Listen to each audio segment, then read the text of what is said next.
Aïe, aïe, aïe. Aïe aïe aïe.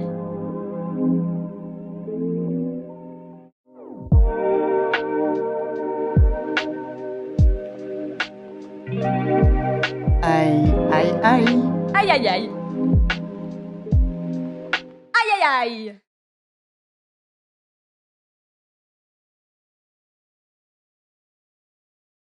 En 2010, après une flambée de violence entre manifestants pakistanais et forces de l'ordre indiennes au Cachemire, à la frontière nord de l'Inde, la répression policière fut dénoncée et plusieurs armes utilisées contre les manifestants, dont les projectiles en plomb, ont été abandonnées, causant trop de blessés graves dans la population. Après l'assassinat du leader rebelle Burhan Wani en juillet 2016, la police indienne a de nouveau mis en service ses projectiles pour contenir les protestations massives dans la région, entraînant près de 6000 blessures sur une période de 7 mois, entre juillet 2016 et février 2017. Près de 800 personnes furent ainsi blessées à un œil au moins pendant ces manifestations. Cette inflation sans précédent intervient après la mise en service de cartouches spéciales pouvant lancer jusqu'à 500 balles en même temps, et pensées au départ pour servir uniquement à l'activité de chasse. Le photographe italien Camillo Pasquarelli a passé 1 an au Cachemire en 2017, afin de rencontrer les victimes de violences policières. Il résultera de son séjour une série de portraits de manifestants, The Valley of Shadows, 2018. Chaque portrait est celui d'un manifestant ayant perdu l'usage de la vision. Ils sont présentés à côté de leur radio médicale, permettant de voir où se trouvent encore les balles dans leur corps, parfois près d'une centaine par personne. Ici, le jeune Asif Amadchek, 10 ans, a ainsi reçu une balle dans son œil droit, lui faisant perdre la vision de ce côté.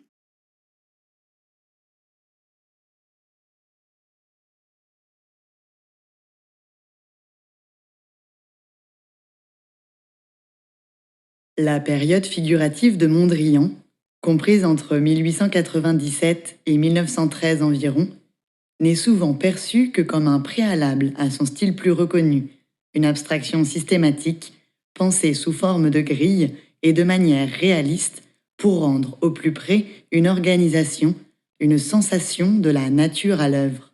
Il y a pourtant beaucoup à trouver dans ses débuts professionnels, de ses premières participations à des expositions renommées jusqu'à sa rencontre avec les cubistes, Braque et Picasso en tête.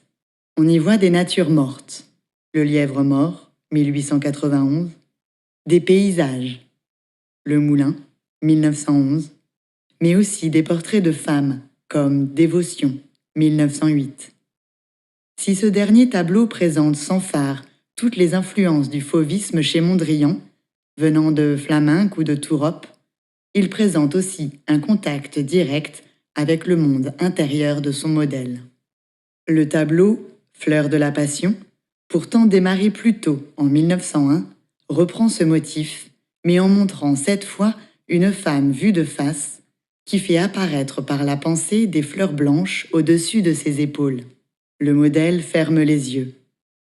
C'est à ce moment que la bascule vers l'abstraction se fait la plus potentielle pour le peintre.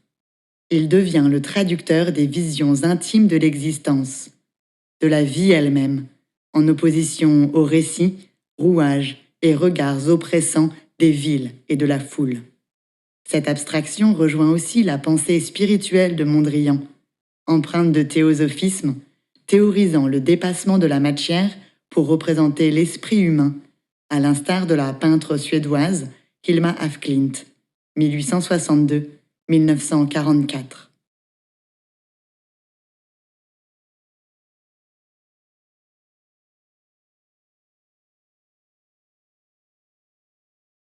Lorsque Rubens peint sa version de la tête de Méduse, quelques instants après sa décapitation par Persée, l'artiste hollandais réagit à 2 influences principales.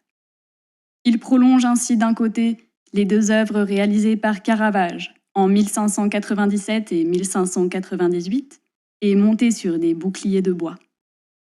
il insuffle de l'autre à sa composition un renversement de perspective et un sens du détail semblable au travail de Tintoret.